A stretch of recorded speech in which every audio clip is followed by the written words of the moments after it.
morning po. Kamusta po ang bawat isa? Yan. Kamusta po ba tayo? Welcome po sa ating pong sama-sama po na pakikinig ng salita ng Diyos. Palakpakan po natin ang Panginoon. Okay? Amen. Praise God. Sino po excited sa Word of God? Okay, nabigyan niyo ba ng greetings yung katabi ninyo? Okay, tumayo po tayo lahat. Ano po? At kamayan niyo po yung nasa kaliwa ninyo at nasa kanan. Sabi mo sa kanya, I'm happy to see you today. Sabi mo sa kanya, you look wonderful. Sa Tagalog, ang ganda ng mukha mo. Yan. Ang ganda ng iyong pagmumukha. Okay? Amen. Tayo po ay magbabasa ng ilang mga talata sa Bible. 7 verse po. 1 Kings chapter 18. Yan. Tayo po ay tumatayo sa pagbasa natin ng banal na kasulatan bilang paggalang po at respeto sa salita ng Diyos. Okay? Unang Hari, Kapitulo 18, talatang 1. Okay? Tapos, tatalon kagad tayo sa talatang 41. Tsaka natin babasahin hanggang ika-46 na talata. Yan. Okay? So, verse 1, tapos verse 41 hanggang 46. Okay? Ng unang Hari, 1 Kings chapter 18. Okay, basahin natin yung verse 1. Sabay-sabay po nating basahin ng scriptures. 1, 2, 3, begin. Pagkalipas ng ilang panahon, ng 3 taon na ng tagtuyot, sinabi ni Yahweh kay Elias, pumunta ka na kay Ahab. Malapit na akong magpadala ng ulan sa lupaing ito. Yan. So, lumipas po yung maraming mga pangyayari. Verse 41, sinabi ni Elias kay Ahab, lumakad ka na, maaari ka nang kumain at uminom. Narinig ko na ang pagbuhos ng ulan. Amen? Sabi po ng ulan ay pagpapala. Sino po dito narinig mo na ang pagbuhos ng pagpapala? Amen? Verse 42, samantalang si Ahab ay kumakain at umiinom, umakyat si Elias sa taluktok ng bundok Carmel at sumobsob sa lupa. Verse 43. Sinabi niya sa kanyang utusan, umakyat ka at tanawin mo ang dagat. Umakyat nga ang utusan at tumanaw sa dagat. Wala po akong makitang anuman, wika ng utusan. 7 beses mo pang gawin ang sinabi ko. Utos ni Elias. Verse 44. Okay, sabay-sabay nating basahin. Sa 7 pagtanaw, napasigaw ang utusan. May nakikita po akong ulap kasi laki ng palad na tumataas mula sa dagat. Magmadali ka, sabi ni Elias. Sabihin mo kay Ahab na ihanda na ang kanyang karwahe at umuwi na agad. Baka siya ay hindi makaalis dahil sa ulan.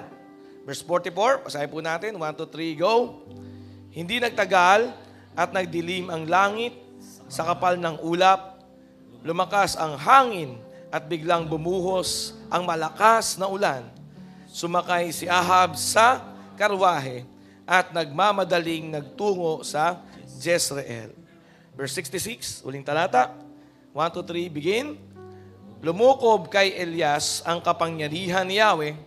Hinigpitan ni Elias ang pagkakatalik sa kanyang damit at tumakbo sa unahan ng karwahe ni Ahab hanggang sa pagpasok sa Jezreel. Yan. Okay? Palakpakan po natin ang pagbabasa ng salita ng Diyos. Tayo po ay yumuko, tayo mag-pray. Hingin natin sa Diyos na bigyan tayo ng pagkaunawa sa kanyang salita. Lord, gusto po naming maunawaan ang inyong mga salita. Sige, sabihin mo sa Panginoon ngayon. Lord, gusto ko pong maintindihan ang paraan mo sa iyong mga salita. Gusto ko pong lumago sa aking personal na ugnayan sa inyo. Gusto ko po, Panginoon, tumibay ang aking pag-ibig, pagmamahal sa inyo. Tulungan niyo po ako, ito pong aking hiling sa pangalan ni Jesus, na aking Panginoong Jesus, na aking tagapagligtas. Amen, amen, amen. Palakpakan po natin ang Panginoon. Amen. Tayo po ay makakaupo na. Makita po natin dito ang tinatawag po na momentum. Momentum. Nagmula po sa tagtuyot, 3 taon po na walang ulan. At nakita po natin dito yung patuloy na pag-build up po ng miracle, ng breakthrough. Ano po? Nakita po natin dito na unti-unti pong binubuo ng Diyos yung miracle at yung breakthrough na pagbuhos ng matinding ulan ng pagpapala. No? At ang pagpapala po ay mula sa Panginoon. Ano po? Hindi po niyan pinagdadamot. Yun nga lang, may paraan ng Diyos para matutunan natin kung paano po ang kanyang mga principles. Sabi mo sa katabi mo, principles. Pag-uusapan po natin ngayon is your momentum with God. Sabi mo nga, your momentum with God. Sabihin nga po natin yung ating title ngayon, My Momentum with God. Okay, personalin ho natin. Pag-uusapan po natin talaga dapat palagi ay personal. Hindi po yung katabi natin, hindi po yung ating asawa. No? Kaya po dapat ang ating puso ay handa tuwing makikinig ng salita ng Diyos. Nahanda po tayo, bukas ang ating puso. Sino po dito bukas ang puso mo? Palakpakan mo si Lord ng matindi kung ang puso mo ay bukas. Kasi ang pusong bukas, madaling magpuri sa Diyos. Amen? Come on, yung the best ng pagpupuri, palakpak sa Panginoon. May kasamang sigaw ng hallelujah. Sige po. Sigaw mo, hallelujah. Amen? Hallelujah, praise God. Sabi mo nga, hallelujah, praise God. Okay? Ang mga labi po, kaugnay po ng puso yan. Ano? Kaya po pag sa labi mo, lumalabas ang mga hallelujah, ang praise God, alam mo talagang puso mo ay handa. Ano po? Ang puso mo ay basa. Ano po? Para po sa salita ng Panginoon. Kaya po mahalaga na, sino po dito, handa ka talagang tumanggap ng sagot, tumanggap ng solution. Okay? Amen? Sino po dito talaga naghahanap ka talaga ng ano bang gagawin ko? Lord, sa next step, kung yan po laman ng puso mo at ng diwa mo, alam ko si Lord, sasagutin ka talaga. No, kaya pasalamatan mo na si Lord ngayon. Sige po, palakpakan po natin si Lord sa mga nagpapasalamat. Come on, advance sa pagpapasalamat. Sabi mo, thank you, Jesus. Okay, sabi mo, thank you, Lord. Okay? So dito po makikita natin yung momentum at marami po tayong matututunan ngayon. Yung salitang momentum po ay ginagamit sa science. Nagtataka ka ba bakit hindi mo maitigil yung gusto mong itigil? May momentum. Gusto mo itigil yung mali pero ayaw kasi nga mayroong masamang momentum. Kaya kahit gusto mo nang bumait, di mo magawa, hindi ka kaagad makahinto sa mali. Bakit? Kasi may momentum na talagang nagtutulak sa iyo sa mali kahit ayaw mo nang gawin yung mali. Nakamomentum ka sa masama. Yun ang problema nun. No? Addictions, ano po? So sa una, in denial ka, no? Pero sa totoo po, kaya po hindi ka makabalik sa maayos kasi tuloy-tuloy yung momentum mo sa masama kahit ayaw mo na. Momentum, sabi mo sa katabi mo, momentum, kapatid. Bakit naman hindi mo magawang mas bilisan kung gusto mong bilisan uli sa paglilingkod kay Lord? Alam bakit? May momentum rin. Kailangan mo magsimula uli sa wala, unti-unti, sa maliit. Kailangan mo uling simulan talaga yung sarili mo sa mga maliliit na devotions, pagsama sa cell, for example, no, pagsama sa mga training uli. Kasi hindi mo may babalik yung dati matindi ko kay Lord, di ba? Para po ito sa mga iilan po na dati po umaapoy. No, kaya hindi mo rin magawa yung dati mong apoy kasi hindi ka babalik sa dati mong apoy kasi nga nawalan ka ng momentum. Yun ang totoo. So pag nawalan ka ng momentum, actually, ang consequence ng pagtigil ay nawawala ang momentum. Ang consequence ng pabanjing-banjing, nawawala ang momentum. Ang consequence po ng sala sa init, sala sa lamig, ay nawawala ang momentum, hindi ka makapag-build up ng momentum. Ang consequence po ng paminsan-minsan, nagdi-devotion, no, paminsan-minsan, hindi din, ay hindi ka nakakapag-build up ng momentum. Yun po ang consequence. No? Yung sumasama ka sa demonyo, tapos asama ka rin kay Lord, pag cell group, pag Sunday, hindi ka maka-build up ng momentum. Alam bakit? Kasi nga po, hindi tuloy-tuloy. So nakita niyo po, meron tinatawag na momentum. Sino po dito may nag-gets ka ngayon? Kaya pala, sabi mo sa katabi mo, kaya pala eh. Hello, nandiyan po ba kayo? No, momentum. Nakita niyo po yung momentum? 3 taon na walang ulan, pero kapag tuloy-tuloy ang paglilingkod mo sa Diyos, tuloy-tuloy ang pagpapagamit natin sa Panginoon, kagaya po ni Elias, sa unang hari 18, makikita niyo po ang dami po nangyari dyan. Ano po? Kinausap po siya ng Diyos, Elias, sabi mo na sa haring masama na si Ahab, na ibabalik ko ang ulan, 3 taon na walang ulan. So, yun po, doon po nagsimula. Tapos, Haring Ahab na masama, hari ng Israel na masama, meron po siyang utusan, si Obadias, no? At si Obadias po, mabait at loyal kay Yahweh, na nailigtas po ni Obadias, 100 po na propeta ni Yahweh.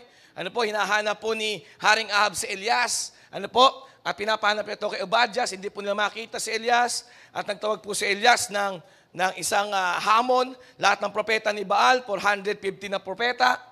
At si Elias, nag-iisang propeta po na lumantad noong oras na yon. At doon po yung kwento na kusan, naghukay po ng altar po si Elias, no? At gumawa din po ng altar yung false prophet na 450 ni Baal, no? Na sinasamba na nga po ng masamang hari na si Ahab.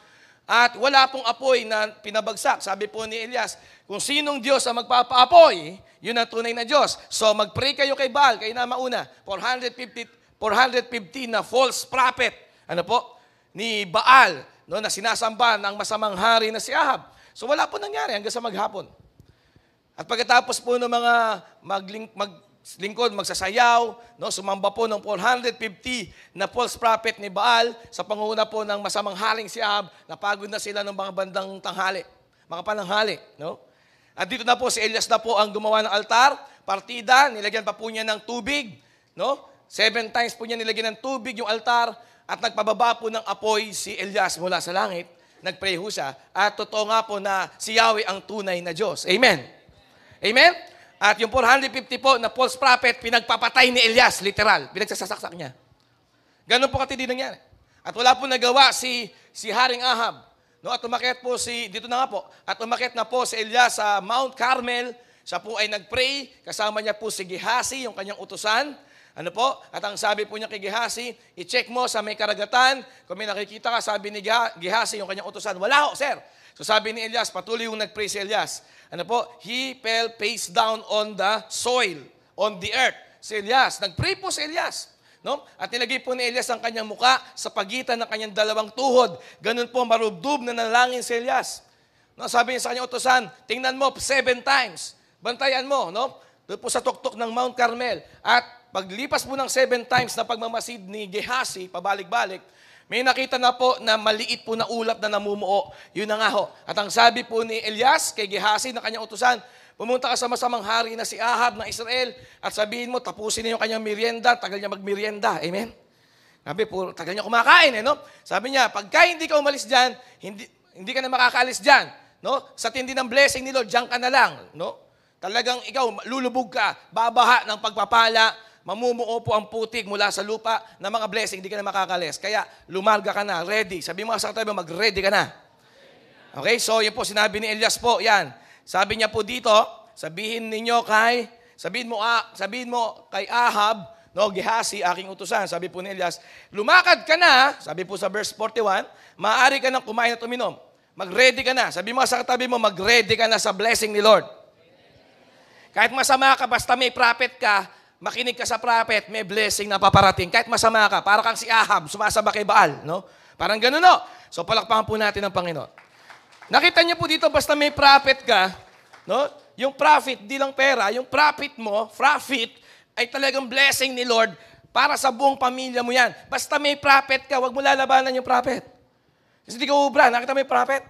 So, nag-pray po siya, it is a build-up momentum. Binild up, si Elias po kasi may momentum eh. Si Haring Ahab, walang momentum yan eh. Kaya nakita pag wala ka momentum, hahanap ka ng taong may momentum. Hello? Kasi itong taon na to, si Elias, hindi tumigil maglingkod sa Diyos. Hindi tumigil na ibigay ang buhay sa Panginoon. Hindi po siya tumigil na sumamba sa Diyos. Hindi siya tumigil mag-pray. Kaya ang momentum po ni Elias sa spiritual, napakalakas. Amen. Ito naman po si Haring Ahab, Israel uyan. Yan po isa po hari ng Juda. Siya po hari rin ng Samaria. Ano po? Iba pala hari ng Juda, sorry. Si hari ng Samaria. Ang Samaria po ay yung 10 tribes out of the 12 tribes of Israel. Yan po yung Samaria na may tuturing sa panahon na ito. At yung Juda po may ibang hari. Pero po itong si Haring Ahab, siya po ay pinamumunuan niya 10 tribes po out of the 12 tribes ng Israel. Nahati kasi ang Israel that time. So tinuturing na Israel dyan ay yung 10 tribes. Juda po yung 2 naiwang tribes. No, siya po yung hari ng Samaria dito noong panahon na yan. No po? At bagamat hari siya ng Israel, wala siyang relasyon sa Diyos ng Israel. Bagamat Haring Ahab siya, nasa linya po siya ni Haring David, ano po? Pero wala na po siyang personal relasyon sa Diyos na si Yahweh. Yun po ang problema po ni Ahab. Makita niyo po dito yung dalawang tao na isa, binild up yung momentum sa Diyos, tuloy-tuloy ang prayer, tuloy-tuloy ang pagsamba, tuloy-tuloy ang paglilingkod, tuloy-tuloy ang pagbibuild ng altar para sa iba, para sa bansa. Ito namang isa, hari pa mang naituring, leader pa naman. Ang hari po sa panahon natin, mga business people. Amen. Hari pong may tuturing ito, pero wala po siyang personal relationship. Sabi mga personal relationship.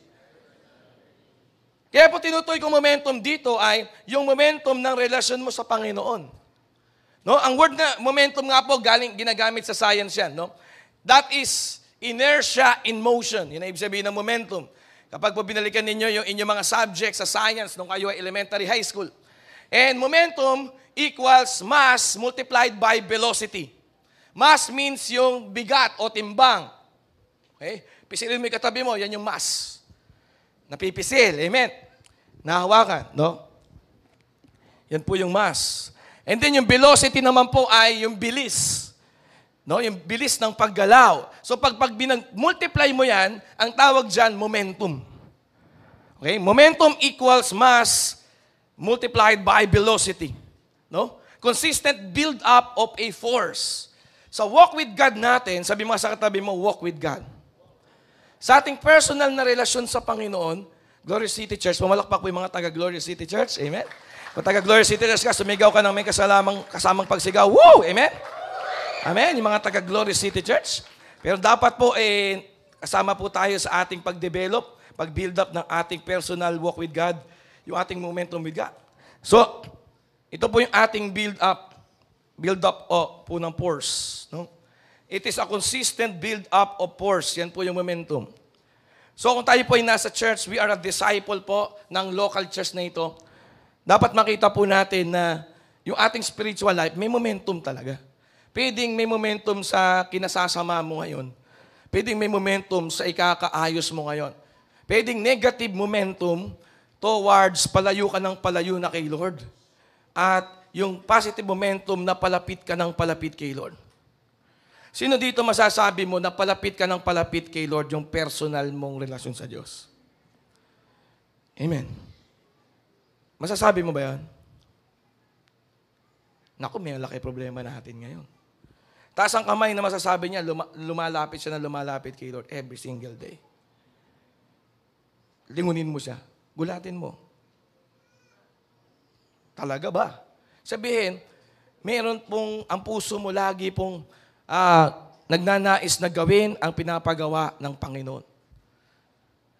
Ang laman ng puso ng Diyos, sinarin ang laman ng iyong puso. Ibig sabihin na nade-develop yung iyong personal momentum with God. Yung personal walk with God mo may momentum. Hindi nakatigil. No, kasi po momentum means yung mass, ikaw yon, M-A-S-S, mass, multiplied by the velocity. Velocity is the measure of speed. Ano po? Ibig sabihin, meron pong motion. Sabi mo sa katabi mo, gumagalaw ka ba? Gumagalaw ba? Yan. No? So yung walk with God po natin, dapat po na-develop natin yung ating sarili. Hindi yung asawa mo, hindi yung misis mo, hindi problema. Huwag muna natin pag-usapan yung pera, business. Hindi. Yung personal mo kay Lord. Amen? Yung ikaw tsaka ang Diyos. Kamusta yung inyong ugnayan ng Panginoon? No? Kamusta yung iyong momentum with God, yung walk with God? Kasi yung maglingkod ho tayo sa Diyos, tayo po ay magpe-prayer for 3. Pumalakpak po yung may prayer for 3 na. Amen? Hallelujah. Pray for 3. Okay po yun no? Pero bago po tayo magkaroon ng people ministry, bago tayo magkaroon ng panglabas po na ministry, i-check mo dapat palagi, every single moment, kamusta yung aking momentum with God? Kamusta yung aking, nadadagdagan ba yung bilis ng paglapit ko sa Diyos? No, nadadagdagan ba yung aking pagmamahal sa Panginoon, yung aking intimacy with God? Sinecheck po natin yan. Ano po? Yan po pag-uusapan natin ngayon sa word na momentum. Kasi pwede po nagpapakita tayo sa cell, sa discipleship, pero yung ating personal, di natin nagigets. Yung ikaw kay Lord maayos. Yung kabanalan ng Diyos humahawa sa'yo. Yung pagnanais ng Diyos, yun na rin ang pagnanais mo. Yung mga makasarili mong gusto, nakikita mo unti-unti, hindi ka na interesado sa mga sarili mong gusto. Kasi nga, yung puso ng Diyos, yun na ang nalilipat sa'yo. Amen. Hello, nandiyan po ba kayo? Amen? Amen? Amen? Hello, nagkaintindihan po ba tayo? Amen? No? So, in relationship, na po, in our topic po, in our spirituality, our momentum in life is not affected by the physical mass or weight. Pagdating naman po sa atin talagang spiritual na buhay sa Panginoong Diyos, ang momentum po na tinutukoy ko, wala po kinalaman sa physical, sa weight, sa height, sa dimensions. Not even also with the velocity or speed or motion. No? But what I want to talk about is, yung atin pong positive momentum in our spiritual life, hindi po masusukat yan ng mass multiplied by velocity. Ang momentum po, ito po, gusto mong masukat. Kung gusto mong masukat ang momentum mo kay Lord, hindi mass multiplied by velocity. Kung gusto mong masukat ang momentum mo sa spiritual life mo with God, simple lang, yung amount ng God's presence sa'yo. Yan. Tatanungin ko yung asawa mo kung nararamdaman niya yan. Kung hindi nararamdaman ng asawa mo, the person on earth closest to you, your wife or your husband, it means, yun ang totoo. Kasi sabi ng loving God, loving people, ang application na you love God is you love your people. You love your people means hindi naman madami, isa lang. Yung katabi mo lang sa kama kapag matutulog ka kung may asawa ka. Pag hindi masasabi ng asawa mo na may presence ka ni Lord, wala kang momentum kay Lord. Pakitanong ang misis. Siya ang nakakaalam.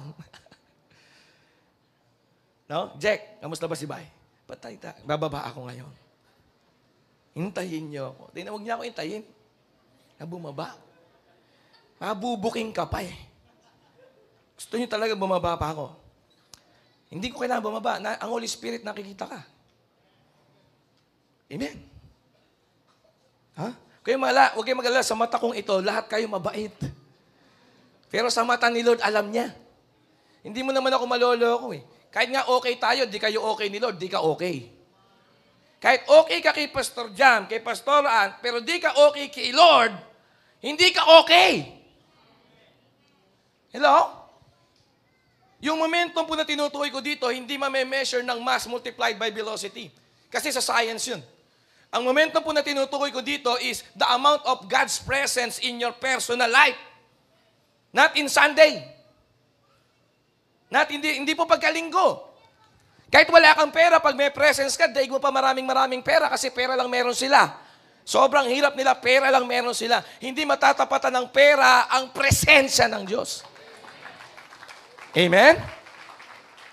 O nung pinagmamalaki mong pera, wala ka namang presensya. At kahit paanong milyon pesos, di mo matatapatan yung presensya ng Diyos sa buhay na isang tao na nag-build up ng momentum niya, nagpe-pray, nag-aayuno, nagse-serve kay Lord nang walang humpay, kahit mag-isa lang siya. Amen. Momentum. Sabi mo sa tabi mo, momentum. There is a negative momentum, there is a positive momentum in the spiritual term ko nga po na momentum na ito. Kagaya po sa physical, scientific momentum, may negative, may positive. Pwedeng paurong ang momentum mo. May momentum ka nga, mabilis, paurong nga lang. Mabilis na paurong, napapalayo. Grabe. Papalilim sa kalokohan, sa kasalanan, sa kamunduhan. At ang pinakamasakit dito, hindi wala kang pera. Pinakamasakit pag wala kang presensya. Hallelujah. Amen. Amen? Anong nangyari? Alam mo katabi mo, what happened? Nalala ko bigla si Izan. How you doing? Huh? Ano may katabi mo? How are you doing? Ano pinagagagawa mo? Amen? Kaya ako po tinatanong to, hindi dahil nakikita ko. Hindi po. Ay, kami nga lang po, masaya na kami ni Pastoran sa love life namin. Ano? Ako po, invited speaker lang ako dito. Ang senior pastor ho dito, ang Holy Spirit. Amen? Ay nakita nyo, ngayon nyo lang huli ako nakita. Amen? Kasi invited speaker lang naman ako dito. No? Ang Holy Spirit po talaga, ang senior pastor dito. At wag kang maglala, ang Holy Spirit hindi natutulog yan. Amen? 24 hours nung Monday, napanood ka niya.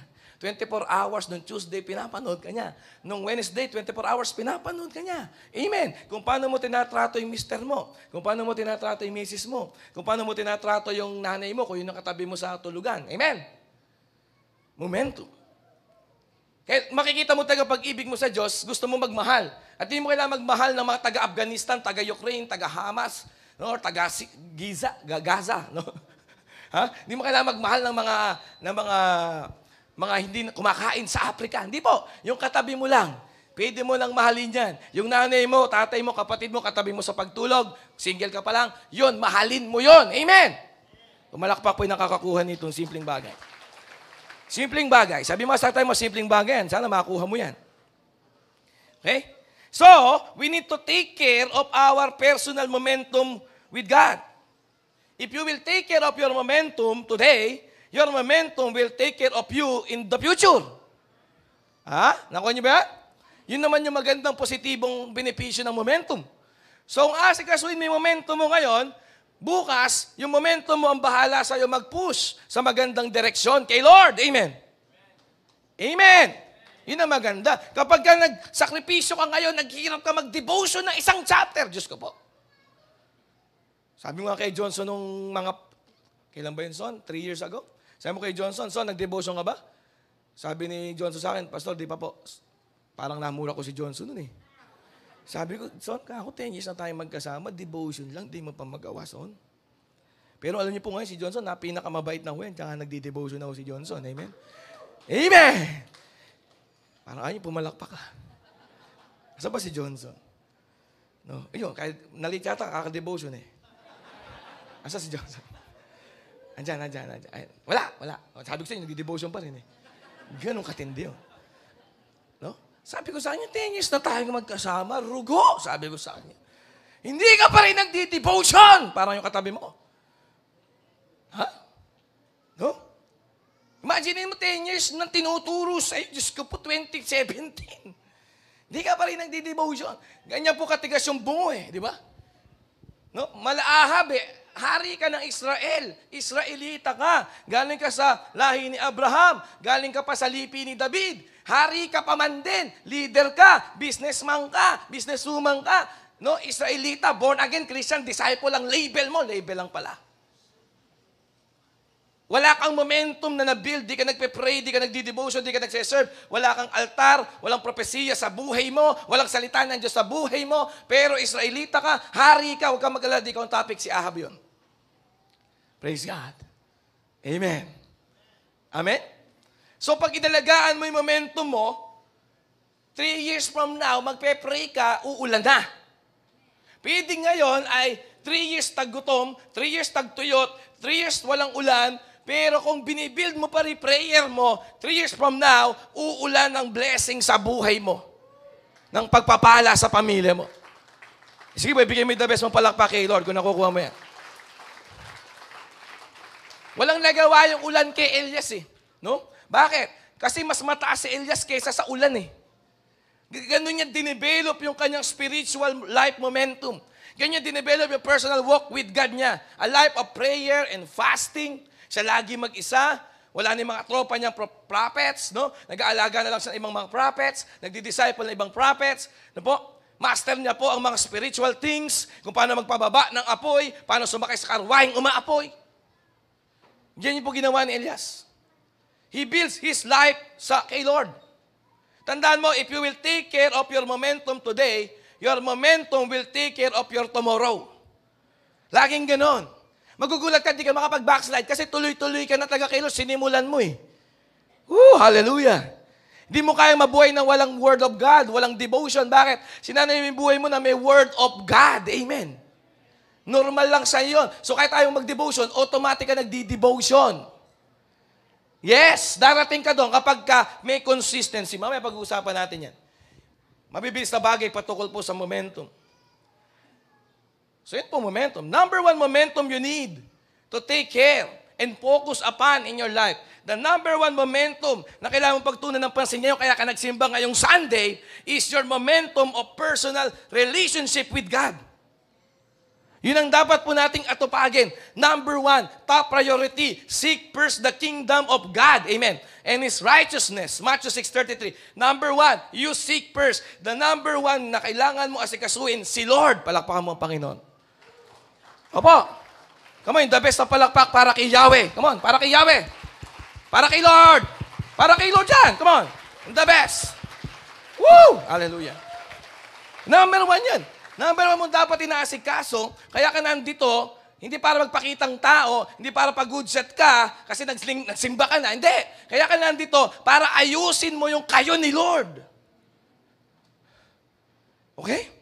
Kaya po tayo nagugulumihanan sa buhay natin. May anxiety ka, may anxiety attack ka, may worry ka, stress ka, distress ka, ang dami mong mga wrong decisions. Why? Kasi nga po, hindi na si Lord ang inuuna mo eh. Hindi na ang Panginoon na lagi mong kausap eh. Hindi na presensya ng Diyos ang pinaka-valuable sa'yo, pera na eh. Anin mo ang pera kung wala ang presensya ng Diyos sa buhay mo. Personal ha, huwag mo hanapan yung katabi mo, huwag mo hanapan yung nanay mong kasama mo sa church, huwag mo hanapan yung anak mo na nasa wild sands pa kuno, di ba? Ikaw, sabi mo sa katabi mo, ako. Yan. Ako to eh. Ikaw yan eh. Sino pwedeng makialam sa personal life mo kundi ikaw lang? Amen? Yung walk with God mo, dapat open ka, Lord. If you will change me, Lord. I am ready. Amen? Amen? Amen? Lord, kung meron kang gustong ayusin sa akin, sabihin mo sa akin, Lord. Makikinig ako. Iparating mo sa akin. Amen? Buksan mo yung tenga mo, buksan mo yung radar mo, huwag mo patayin yung cellphone mo kay Lord. Ibig sabihin ng cellphone kay Lord, yung communication mo kay Lord, huwag mong patayin. Dapat anytime, Lord, all throughout the day, pwede mo akong kausapin. All throughout the day, Lord, kapag po hindi ganun ka-tangible yung tinig ninyo, magpe-play na lang ako ng worship. Ganun na lang. I will focus na lang sa Bible, reading the Word. Kahit inaalam ko lang, kunyari, konti-konti, yung kwento. Ganun lang muna. No? Lord, kung hindi mo kausapin ng diretsyan, kahit manunod lang muna ako ng mga Bible stories about you. Kasi Lord, gusto kong paikutin ang buhay ko sa iyo. Kasi number one, top priority, we seek first, our number 1 goal is, ano po? To take care our momentum of personal relationship with God. Clear? Amen? Number 1 ho yun. No, kaya po maraming problema, marami po tayong alalahanin, marami po tayong iniintindi. No, gusto po nating i-please yung mga tao hindi natin gusto. Gusto natin magpasikat sa mga tao hindi believe sa atin. Bakit? Kasi nga, nawala na yung tingin mo, mata mo kay Lord. Yun ang problema eh. Yung mga bayarin, yung mga intindihin, yung mga sakit, karamdaman, madali lang kay Lord dyan. At kahit may ganyan pa, basta may kay Jesus ka, wala kang problema. Amen. Kahit ano pa nangyayari sa buhay mo, sa mundo, sa ekonomiya, sa digmaan, mula sa China, wala, okay lang sa yon. Basta alam mo, okay kayo ni Lord. Kahit kailan ka, Lord, dumating yung second coming mo, kahit bukas makalawa, mananabig ako sa iyong pagbabalik, walang problema sa akin yan. Bakit? Kasi alam ko, okay tayo. Amen. Kaya maraming taong ayaw magpa-check up, kasi ayaw malamang may sakit, kasi ayaw nilang mamatay, kasi di pa sila ready, kasi malayo sila sa Diyos. Diba? Ha? Hindi ka pwedeng lumapit lang sa tulong ng tao. Ikaw dapat ang lumapit kay Lord mismo. May gagamitin lang si Lord para i-remind ho tayo. May gagamitin ho si Lord para turuan tayo ng mga basic. Pero ikaw mismo, personal. Personal walk with God. Ibig sabihin ng personal, walang ibang kasali, ikaw lang. Hindi ka pwedeng dumepende sa nanay mo, sa best friend mo, sa kuya mo. Ni even sa cell leader mo, sa pastor mo. Matagal ko na po isinetel kasi sa akin yan eh. Nauso pa lang bago pa mag-year 2000. Naalala ko yung sarili ko, Lord, ligtas ba ako, Lord? Lord, ligtas ba ako? Bata pa lang po ako, sakitin ako, lagi ako nahihilo. No? Sabi ko sa tatay ko, pa, nahihilo ako. Sasabi ng tatay ko sa akin, kumain ka ng maraming atay, sabi niya. Para di ka mahilo. Ganun lang sinasabi sa akin ni Papa. No? Pa, nahihilo ako, umigot ng paningin ko. Kumain ka ng maraming atay, ganun lang. Kumain ka ng maraming atay, ganun lang. No? Naalala ko po noon, may lindol, no? nasa double deck, nasa taas ako ng double deck. No? Gabi-gabi napapaginipan ko ng lindol na yon. Pati pagputok ng bulkan pinatubo. Tapos inalam ko po kung paano po maligtas. Lagi sinasabi sa akin ng aking tatay, John 3:16, John 3:16, John 3:16. Manampalataya ka sa pangako ng Diyos, John 3:16. Pero ako mismo nag-iisip noon. Ilang gabi po, sinisilip ko na sa kwarto. Nandun pa kaya si Papa at si Mama, baka nag-rapture na, naiwan ako. Lagi pong gumigising pa ulit-ulit. No, mula sa kwarto namin ni Jaire, pupunta ako sa kwarto nila, sisilipin ko kung nandun sila, baka nag-rapture na, hindi ako kasama. Baka nag-second coming na, hindi ako kasama. Kasi bata pala ako, naisip ko, hindi ako pwedeng sumabit sa paa ni Papa pagka kinukuha na siya ng Panginoon sa second coming. Di ba? Kalokohan yun, di ba? Nakita kong tatay ko kinuha ng Diyos. Sabi sa Bible kasi kukuhanin sila ng Panginoon. Lahat ng mga tunay na mananampalataya. Magkikita sila sa kalangitan, di ba? Meeting in the air, di ba? Marinig nilang trompeta. May trompeta eh. Tapos unti-unti po siyang tataas. Sa loob-loob ko, kakapit ako sa paa ni Papa. Hindi pwede. Anong plano mo? Tanong mo yung katabi mo. Anong plano mo? Kakapit ka sa akin. Tanong mo siya. Anong plano mo? Kakapit ka. Pero hindi mo naintindihan sa sarili mo yung John 3:16. Ha? Hindi mo naintindihan sa sarili mo yung Romans 6:23. Diyos ko po. Hanggang ngayon hindi mo naintindihan ibig sabihin ng repentance that the old must be gone and the new must be lived on. Are you listening? Di mo pa rin magets na ang kasalanan talaga pinupuksan ng Diyos. No compromise talaga sa Panginoon. You need a new heart. You need a new spirit. You must be born again in the spirit. Are you listening? So yung born again spirit, hindi ibig sabihin na born again ang thinking. Kaya ang thinking dapat inaayos tuwing umaga sa pamamagitan ng devotion. Di mo pa rin magigets yun on your own. Tayo may katabi mo, nakukuha mo na ba yan? Kasi personal yan. Personal walk with God. Personal relationship with God. Ibig sabihin, pag ako nag-backslide, wala ka na rin kay Lord, parang ganon. Ibig sabihin, pag ako nawala, wala ka na rin sa Panginoon, ganon. So ako namatay sa krus para sa'yo, hindi talaga si Jesus. Kasi may ugnayan ka lang kay Pastor Jamil Mark C. Cruz. Alam nyo, kahit sa langit, sabihin nyo pangalan ko, di kayo papapasukin. Amen? Kasi di ko naman bahay yun eh. Kung sino may-ari ng bahay, siya lang may karapatan magpapasok kung sino gusto yung papasukin. Sorry to say, hindi ako may-ari ng langit. Ibig sabihin, makakarating ka sa langit dahil ang mister mo, on fire kay Lord. Ganon? Ha? Dahil ang misis mo, on fire kay Lord. Leader sa church. Wow! Iba yun, ha? Sabi mo sa tabi mo, iba utak mo, ha? Kaya kailangan baguhin yan, i-renew yung mind, eh. Amen? Hello? Nandiyan po ba kayo? Ibig sabihin, nakikidevotion ka lang kahit wala kang devotion. Ano ba devotion mo? Maganda ba yung rema mo? Ano yung rema mo? Ang ganda. Kahit di na ako nag-devotion, narinig ko yung rema niya. Iba topak mo, eh, no? Di ba? Sabi mo sa tabi mo, nakakatuwa kay topak mo. Nakaka-entertain yung topak mo, no? Di ba? Nakaka-entertain. Nagigis mo ba na? Personal yon, personal momentum with God. Ba't hindi ka lumalago? Wala sa preaching ng pastor. Nasa iyo. Ha? Pag mag-isa ka kasi, sa demonyo ka pa din, yun ang problema. Baka lang, di ikaw yon. Amen? Si Ahab yun. No? So, kailangan po ikaw mismo nagbabago ka kasi pag mahal mo si Lord, madaling magbago ng ugali. Amen? Amen. Pero pag di mo mahal si Lord, kahit tamang magbago na ugali, tamang maging masipag, tamang magtrabaho ng 8 hours, maging professional ka muna bago ka magkaroon ng business, hindi mo gagawin. Kasi nga, yung problema mo si Lord. Ang problema po natin ng Panginoon. Yung ugnayan natin sa Panginoon. Kasi everything will start from God. Amen. In the beginning, si Lord pinagmulan ng lahat sa Genesis. So kung maayos ka kay Lord, magiging maayos lahat. Kaya po gusto kong ayusin natin yung ating momentum with God. Amen. Tingnan niyo po, naglagay ako dito. Ano po ang nagpapatigil sa magandang momentum? Momentum stopper. Ito yan. Maganda na yung momentum mo di ba? Tuloy-tuloy na eh. Meron pong tinatawag na momentum stopper. Uda, negative thinking. No? Sa Bible, kapag ikaw nag-negative thinking ka na, yan na. Saan po galing ang negative thinking? Ano po pinsan ng negative thinking? Alinlangan or doubt. Pagdadalawang isip. Ano pa po ang pinagmumula ng negative thinking? Arguments.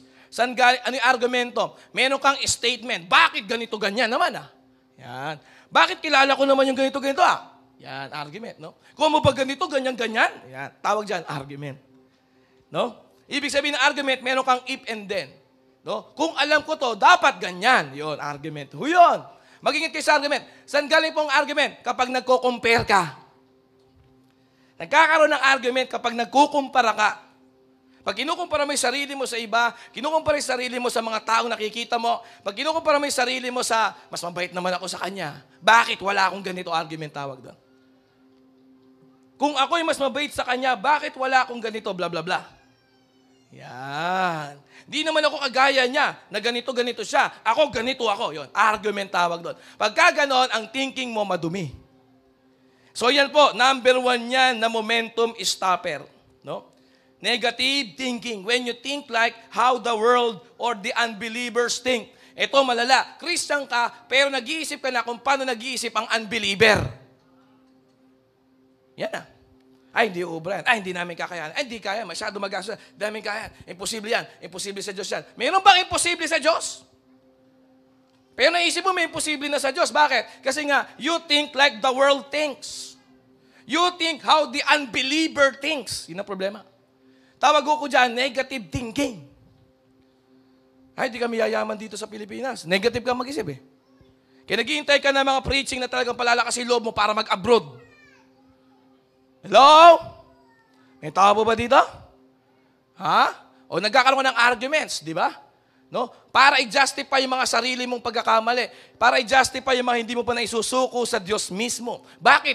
Siya naman, ganito din. Bakit? Ako lang ba nagkakamali? Bakit? May perfect bang tao? So, yun. You justify. Kaya bang alisin ng Diyos lahat ng mga personal nating bad habits? Wala yatang tao rito. Nandiyan pa ba kayo? Ang amen nyo ba says first 5 minutes na ng preaching? Kaya bang, hindi ba kayang alisin ng Diyos? Yung mga pangit sa buhay natin? Hindi ka ba kayang linisin ng Diyos na simputi ng niebe na sinabi niya sa Bible? Ang sabi nun, lumapit ka sa akin, lilinisin kita. Kahit gaano ka pa karumi, kaya kitang linisin. Kaso di ka lumalapit, walang momentum. So arguments na ngayon sa'yo yan. No? Bakit? May tao ba na buhay na perfect? Maganyan ka na, di ba? No? Ba't kailangan ba super perfect para tanggapin na? Tanggap ka ng Diyos kahit super perfect ka. At the same time, tanggap pa rin na impyerno. Kaya maraming tanggap ng Diyos na mapupunta pa rin sa impyerno. Kasi hindi talaga dinampi sa buhay nila ang dugo ni Kristo na lubos na naglilinis 100% ng pagkatao. Andiyan po ba tayo? Ha? Maraming mapupunta sa impyerno kahit tanggap din talaga naman sila ng Diyos maging sino man sila. Pero sa impyerno pa rin sila mapupunta kasi hindi nila kayang paniwalaan yung imposible na kaya silang linisin ng dugo ni Jesus na simputi ng niebe. Hello, nandiyan po ba kayo? Momentum. So, ang momentum po ay napapahinto ng negative thinking. Ang momentum po ay napapahinto ng negative talking. Yan. Negative talking. Magsalita ka lang na negative eh. Mas malala na sa negative thinking yun. Kasi sinagawa mo na, kinilusan mo na eh. Ano pa po ang momentum stopper natin kay Lord? Ito nagpapatigil sa'yo kay Lord, ha? Sa momentum mo kay Lord. Number 3, no vision living. No vision lifestyle. Hindi mo na tinatanaw yung tinatanaw ng Diyos. Iba na tinatanaw mo sa buhay. Nalilang ka ng kaaway, nalilang ka ng sanlibutan, ng mundo. No, yun po nangyayari ho sa atin. Nalilang ho tayo ng social media, ng Facebook, ng ating mga friends, kaibigan, no, kalaro, kababata, no. Pwede kang malinlang. Then, you are living a no-vision lifestyle. Amen? Yan po ang pangatlo po sa momentum stopper mo kay Lord. Pang-apat po na momentum stopper, ito na, secret sins. Sabi mo sa katabi mo, kumapit ka sa upuan mo. Secret sins. What we do not kill, kills us. Tandaan yan. What you do not kill will kill you. Okay? What we tolerate will soon dominate us. Okay? Sabi po sa John 8, verse 34 to 35, Amplified, Jesus answered, I assure you, and most solemnly say to you, anyone who practices sin habitually is a slave of sin. Anyone who practices sin habitually is a slave of sin. Ibig sabihin ng slave, nakagapos, nakatanikala, nakakulong sa presinto, nakakulong sa rehas, nakakulong ho yan sa kamatayan. Nakaset na ho yan sa eternal death na tinatawag. Yan po ibig sabihin ng slave of sin. Those who practices sin habitually. Sabi po dito. Verse 35, now, The slave does not remain in a household forever. Diyos ko po. Hindi ka mag-i-stay forever. Di mo kayo tumagal sa tahanan ng Diyos forever. The son of the master does remain forever. Yun po ang sinabi dyan. Nagpapanggap ka, you will be revealed. Hindi ka tatagal sa household. Kaya mo tumagal sa household of God. Kailangan mong alisin yung slavery mo sa sin. Paano ka naging slave ng sin? Every time you practice sin. Tingnan niyo po, anyone who practices sin, pagka ginagawa mo yung kasalanan, nagiging alipin ka ng kasalanan na yung ginagawa. So akala mo malaya ako kasi nagagawa ko yung mga mali na ito, sa totoo, nagiging alipin ka ng kasalanan na yung ginagawa. Then soon enough, sabi po dito, sabi ng Bible to, now the slave of sin does not remain in a household forever. Yari ka doon. Kaya nga tumitigil yung momento mo, hindi ka makausad kasi nakagapos ng tanikala ang paa mo dahil sa kasalanan. Ano epekto ng sin? Ano po ang resulta ng sin? Sira ang momento mo kay Lord. Sino po dito gusto mo masira yung momento mo sa Diyos? Say amen. Wala mag-i-amen doon. Amen? Ha? Wala pong momentum na mabibuild kapag ka magkakasala ho tayo. Kasi ang kasalanan, taga-awat ho ng motion yan sa spirit. Tagatanggal ng velocity natin sa Diyos yan. Tagatanggal yan ng kakayahan mo humakbang. Ba't di ka makahakbang? Kasi nakagapos yung paa. Ano yung mga kasalanan po? Kala po natin ang kasalanan ay marami. Isa lang kasalanan. Ano kasalanan? Ito definition ni Pastor Jam. Simple lang. Ang kasalanan ay anumang bagay na magpapahinto sa momento mo ng relasyon sa Diyos. Kunin niyo yun. Ang kasalanan po, marami po yung manifestation. Marami ang pagpapakita ng kasalanan. Pero isa lang po ang kasalanan. Kapag ka pinipigilan ka nito na lumapit sa Diyos. Ang isang bagay na pumipigil sa'yo para maging on fire kay Lord, kasalanan yon. Hello? Pwedeng pagiging inggitera yon, pwedeng pagiging chismosa yon, pwedeng pagiging mayabang yon, pwedeng pagiging mapagmahal sa material na bagay yon, pwedeng pagmamahal mo na masyado sa sarili mo yon, anumang bagay na pumipigil sa'yo sa momento mo ng relasyon sa Diyos, kasalanan yon. Hello? Naintindihan po ba natin? Ibig sabihin ng kasalanan? Ha? Barkada, kaibigan, katrabaho, no? Even galing, o husay, o talento, o talino, anumang bagay na ahadlang sa'yo para mapalapit sa Diyos, kasalanan ho yun. Palapakan mo na lang si Lord. Ganun lang ho kasimple yung kasalanan. Huwag mo pa komplikado yung kasalanan.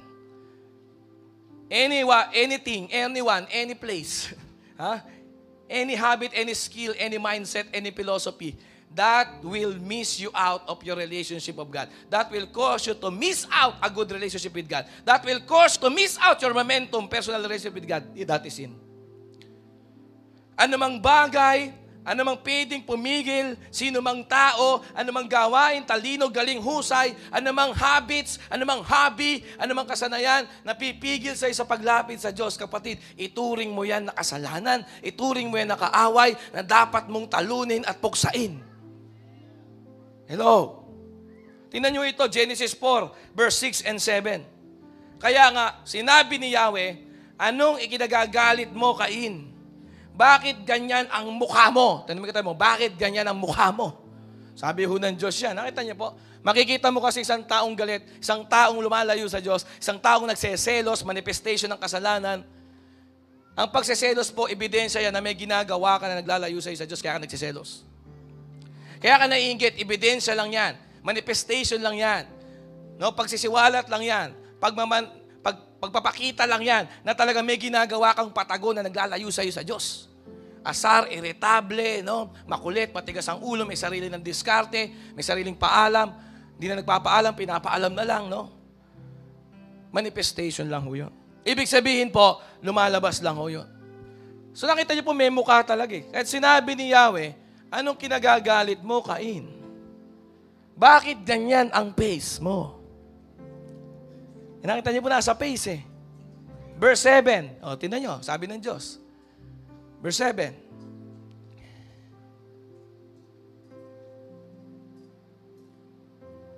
Kung mabuti ang ano po dyan? Basahin natin. 1, 2, 3, go. Tayong lahat. 1, 2, 3, begin. dapat kang magsaya. Kung masama naman, ang kasalanan ay tulad ng mabangis na hayop na laging nag-aabang upang lapain ka. Nais nitong pagharian ka, kaya't kailangan mapaglabanan mo ito. Amen? Palapan po natin yung salita ng Diyos. O yan. Yan, pampatigil yan ng momentum. Ang ganda na ng momentum mo. Bakit nasira? Negative thinking, negative talking, no vision lifestyle. Yan. Lifestyle ko, no vision. Basta vision lang. Ayun. Ganyan kayo. Ganyan ho yung mga anak ng Diyos pag talagang nakakarating po ng konting blessing. Nakakaranas ng konting blessing. Ano? Kaya ko na pala, magaling pala ako. Kaya ko pala, may talino ako. Di ba? Kaya ko pala, may pamilya ako, may connection ako. Yun, kala mo yun. No vision lifestyle. Then, pang-apat po, secret sins. Mag-ingat po tayo dyan. Genesis 6 verse 7. Genesis 4 verse 6 and 7. Ha? Ano po ibig sabihin ng kasalanan? Kung mabuti ang ginawa mo, masaya ka. Ba't ganyan ang mukha mo? Kung masamang naman ang kung masama naman, yan.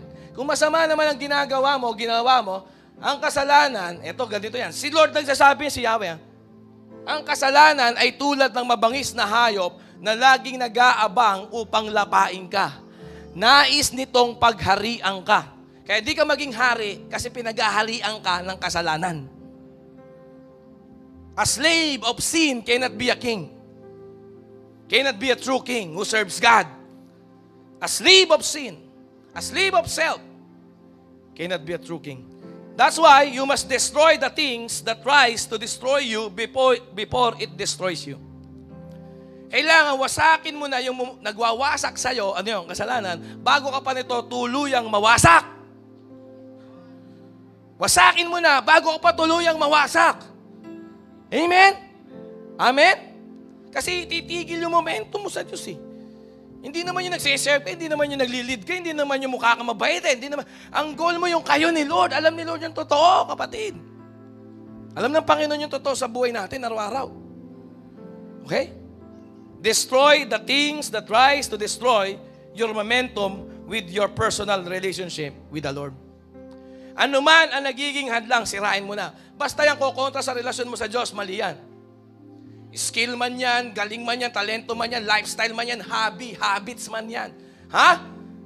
Friendship man yan, identity man yan, thinking man yan, towards self-concept, philosophy man yan, ano po, principle man yan. Basta hahad lang yan sa ugnayan ko kay Lord, mali yan. Amen.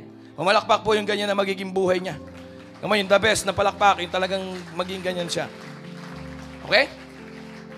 Grabe, dami kong points dito. No? Buti na lang, mayroon pa akong 14 minutes and 3 hours. No? Salamat po sa pag-invite nyo sa akin. Minsan lang ho kasi ito kaya susulitin ko na. No? Momentum starters. Ano naman yung nag-i-start ng momentum?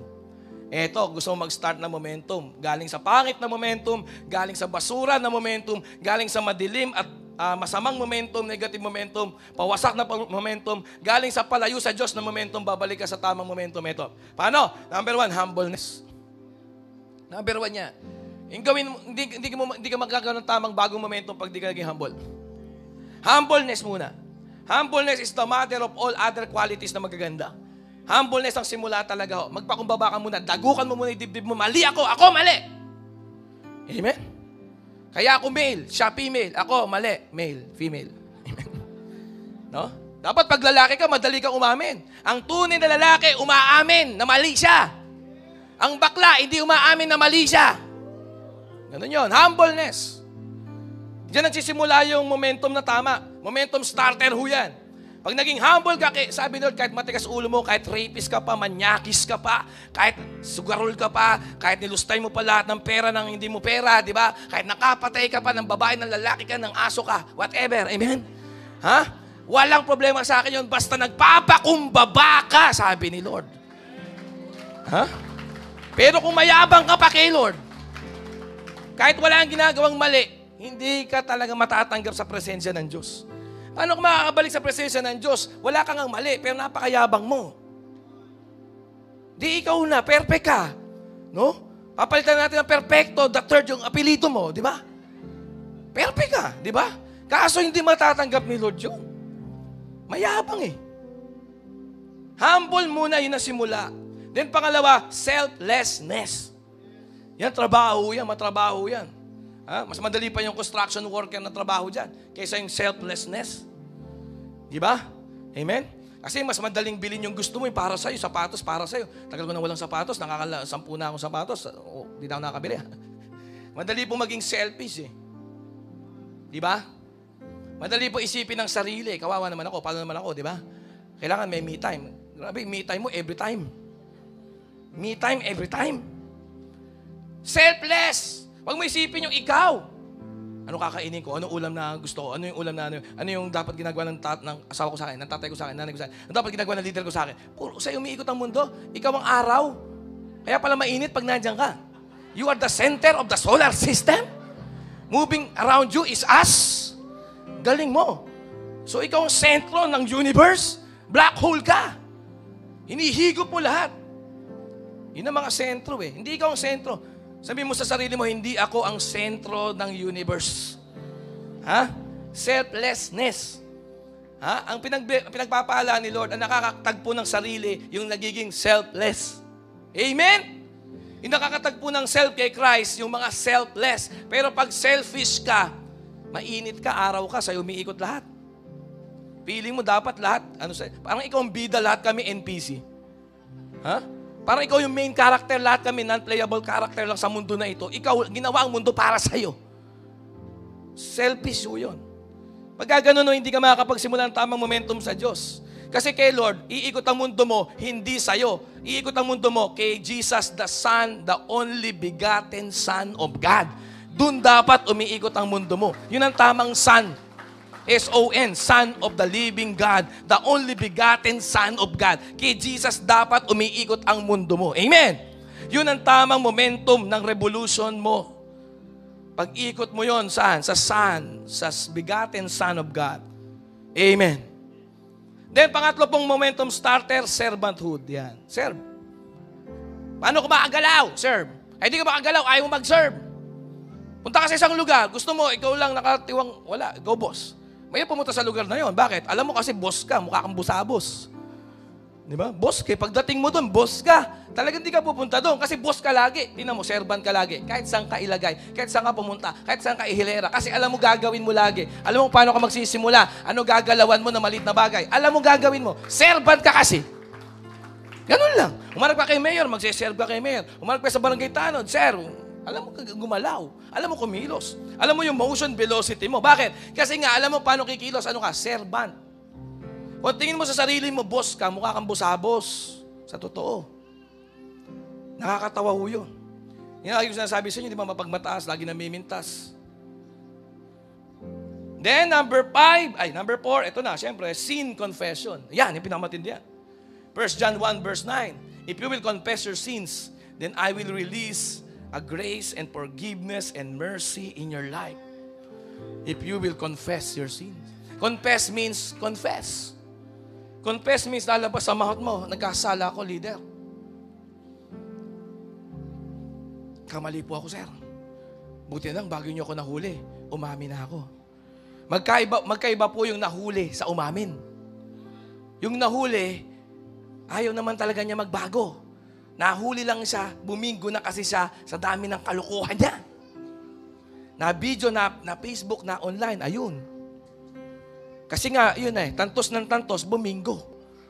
Wrong momentum builds up. Right momentum also builds up. Amen? So, ang confession, pati una na to. Pagalitan mo na agad sarili mo. Sabihin mo sin confession. Sabihin mo sin confession. Declare mo, sin confession. O tamo, hindi mo magawa. Ayoko. Lumalaban yung demonyo, may sapi sa'yo eh. Di ba? Ayoko mag-confess. Sin confession po, ikaw na umamin. Ito po ginagawa ko. Total naman ang cell leader mo, hindi naman Diyos, di ka i-judge. Pero magsisimula ang makakapag-start ka ng right momentum. Momentum starter to, mga kapatid. Sin confession. You confess your sins kay Jesus Christ sa cross, totoong-totoo, lumuhod ka sa Diyos, sa bahay, sa kwarto mo. Then, umanap ka ng leader mo, aminin mo, magpakatotoo ka doon. Sin confession. 1 John 1 verse 9. If you will confess your sins, sabi ni Lord, I will be faithful and just and full of grace, full of love, that will forgive you and give you a mercy and a grace, and surely goodness and mercy will follow you all the days of your life. Doon mangyayari yun sa'yo. Kapag nag-confess tayo, nagsabi tayo ng ating mga kasalanan. Amen! Palakpakan po natin ang Panginoon. Bibilisan ko na lang, no? Mga nangangawit na sa keyboard siya, no? Small right decisions, number 5. Small right decision. Number 6, small right brave actions. I will help, I will bless, I will serve, I will show kindness. Wala akong i-expect na something in return. I am selfless. That's why when I help, wala akong i-expect something in return. Nandiyan pa po ba kayo, mga kapatid? Momentum maintainer. Pag may momentum naman na kayo, pag maayos na yung momentum mo, di ba? Nag-grow ka na kay Lord. Momentum maintainers. Isang bagsak na lang, 1 to 5. Discipline. Right routines. Right community. Continuous sacrifice. Hindi pwedeng hindi tuloy-tuloy ang sacrifice. Tuloy-tuloy yan. Consistency. Yung 5 ho na yan, yan po nagpapamaintain ng momentum natin sa spiritual kay Lord. No? Number 5. Yung momentum maintainers yan. Discipline. Right routines. Right community. Continuous sacrifice. Tsaka consistency. Yan po ang momentum maintainer. Mame-maintain yan. Sabi ng maintain, hindi na mawawala yung momentum. Unti-unti, kahit konti, nadadagdagan. May increase ang momentum mo. Amen? So, picturean nyo na lang, openin nyo, sulat ninyo yan, no? Yan po yung momentum maintainers. No? And then, sumunod po dyan, ito mas maganda. Paano mo multiply? Paano magmumultiply ang momentum mo kay Lord? Paano kayo magiging sanggang dikit ni Lord na kukuhain ka ng karwahing umaapoy, di ka na mamamatay? Tawag po dyan is momentum multiplier. Hindi na kailangang palitan yung katawang lupa mo kasi bakit? Super close nyo ni Lord. Super magkamukha kayo ni Lord. Hindi na kailangan palitan ang katawang panlupa mo. Kaya po si Elias, yung nagpababa ng ulan, ng 3 years na tagtuyot, walang ulan, si Elias na nagpababa ng apoy, hindi na po ito namatay kasi yung kanyang katawan, hindi na kailangang palitan. Amen? Ganun na sila naging magkamukha ni Lord. Amen? Hindi lang ugali, hindi lang diwa, hindi lang puso, hindi lang isip. Pati katawan para sa Lord. Kaya po si Elias, yung katawan niya, pwede na panlangit. Yung katawan ba, pwede panlangit? Yung kamay mo, pwede dalhin sa langit? Yung mata mo, pwedeng dalhin sa langit? Kaya sabi sa Bible, dukitin mo na isa mong mata eh. Kung nagkakasala isa mong mata. Kasi po baka di tatanggapin sa langit ang katawang makasalanan. Ang tawag po dito, si Elias, na multiply na po niya yung kanyang momentum relationship with God. Ano ginawa po ni Elias? Doon na po tayo sa multipliers. Momentum multiplier. More sacrifice. Sabi mo sa katabi mo, more sacrifice. Okay? Kung sa maintain, consistency, kung gusto mo mag-multiply, persistency. Iba po yung persistency. Yung consistent, permis lang, pare-parehas lang. Halimbawa, nagpapalaki ka ng tricep, bicep, no? 12 na 4 sets. 12 buhat, 4 sets. Consistent ka for the last 10 years. Ganun lang din kalimasin mo. Pero pag persistent, dinadagdagan mo yung bigat. Pag persistent, 12 repetition, 4 times, bibigatan mo ngayon yung bit-bit mo. No, yung 14 pounds, gagawin mo 16 pounds after 1 month. Then gagawin mo 18 pounds, gagawin mo 20 pounds. Persistent tawag doon. Kung gusto mong mag-multiply na momentum. Then pangatlo po, personal development. De-develop mo yung sarili mo talaga, all area, all aspect. No? Personality, sa pananamit, no? Sa pagsasalita, sa pag-schedule, no? Pag-organize na maghapon, na isang linggo, na isang buwan, ng 3 months, ng quarter, ng year, etc. No? Yung English language, anything na magde-develop sa'yo, personal development. And then number 4, goal setting and goal getting. Pag walang goal setting, hindi ka magmumultiply. Tandaan niyo, pag di ka nag-goal set, duwag ka sa goal setting, di ka magmumultiply. Mapa-negosyo, mapa-relationship, mapa-personal, at lalo na sa ministry. Hindi ka magmumultiply pag duwag ka sa goal setting. Hindi ko sinasabing dapat ma-hit yung goal. Kailangan lang, malakas na loob mong mag-goal set pa lang. Set pa lang ha, set. Sineset pala yung goal, huwag ka matakot. Kung mag-fail, if I will succeed, at least I have tried to what I believe. No matter what they say to me, they never can take away my dignity. Kanta ho yun, amen. Ha? So huwag ka matakot, amen? Huwag ka matakot. If I fail, if I succeed, okay lang yun, amen. Ang mahalaga, nakita ko yung sarili ko na nag-goal set. Pumalakpak po yung may mga goal setting sa ating Plan 40, Prayer 43. Personal yun, personal. No? And then, pinakahuli sa lahat, prayer. Prayer. Because prayer is your investment in the future. Tandaan nyo lagi yan. Prayer is always an investment towards your future. Prayer is how you create a future. Prayer is how you create a future. Imagine mo, 3 years walang ulan. Nag-pray lang siya na iba na yung next day. Na iba na yung next week, na iba na yung next month. Nag-pray lang siya. Pero hindi to basta prayer. Prayer to na binild up ng buhay ni Elias. Kaya po, prayer po is the number one simple way how you will multiply your momentum with your relationship with God. Kung gusto mo mag-multiply yung relasyon mo sa Diyos, mag-pray ka na, mag-pray ka na, mag-pray. 10 points on. Pray, pray, pray, pray, pray, pray, pray, pray, pray. Sulat nyo. Amen. Amen! Sabi mo sa tabi mo, pray, pray, pray, pray, pray, pray, pray, pray, pray, pray. Mag-pray ka na lang. Okay? James 5, verse 16 to 18. Tumayo po tayo sa ating closing. Tingnan niyo po ito, New Testament na to ha. Kinote po si Elias sa English. James 5, 17 to 18. Basahin po natin, please. Tayong lahat, basahin po natin. Sabi dito, Elijah, si Elias po yan sa Tagalog, Elijah was a man with a nature like ours. Nakita niyo yan? Parehas lang eh. With the same physical, mental, and spiritual limitations and shortcomings. And he prayed intensely for it not to rain, and it did not rain on the earth for 3 years and 6 months.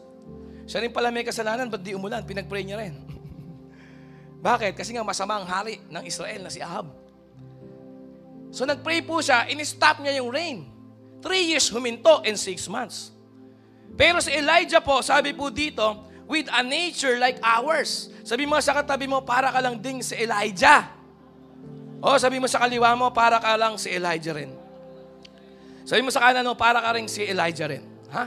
Tingnan niyo po ha, si Elijah was a man with a nature like ours. Parang ako lang, parang ikaw lang. Amen? With our own same physical, mental, spiritual limitation and shortcomings. May limitation din siya sa spiritual, tao lang eh. No? Pero po nag-pray siya. He prayed intensely. Sino dito ready ka mag-pray intensely? He prayed intensely para hindi po umulan. Kasi masama ang hari ng Israel. And it did not rain on the earth. Hindi lang sa Israel di umulan, sa buong mundo. Grabe. Yung prayer niya beyond sa kanyang hiniling. No?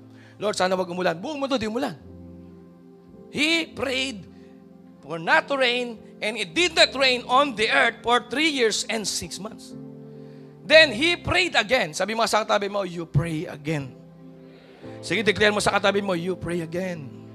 Sige, sabi mo sa niya, you pray again. Okay? We will pray again. Sino po dito? We will pray again. Palapakan natin ang Panginoon. He prayed again. He prayed again.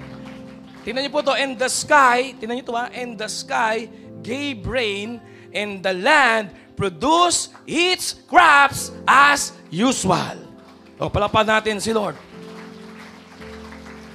And the sky gave rain. Nagbigay ng rain ang sky. Pagka pala nag-pray ka, magbibigay ang langit. Langit ang magbubukas ng anumang kailangan. At yung rain, sumisimbolo po ito sa ulan ng pagpapala. Shower of blessing. Ano po? Sabi mo, shower of blessing. Sino po dito, masaya ka summer, at least yung katabi mo 3 times nang maligo ngayon. Amen? Amen! Pumalakpak po mga naliligo dahil mainit. No?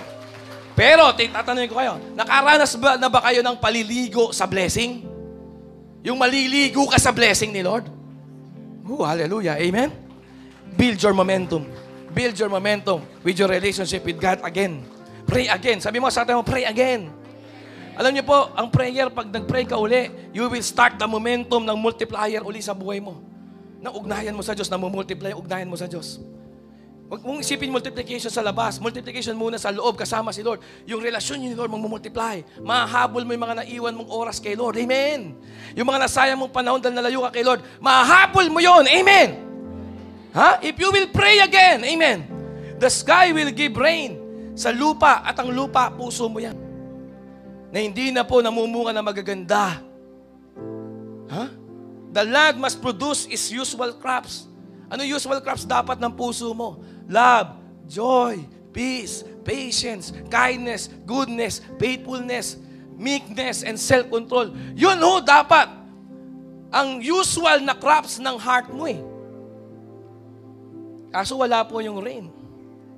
Kaya pagka nag-pray tayo uli ngayon ng totoo, sino dito ngayon, you will start a prayer talaga na mag-intensified as days go by.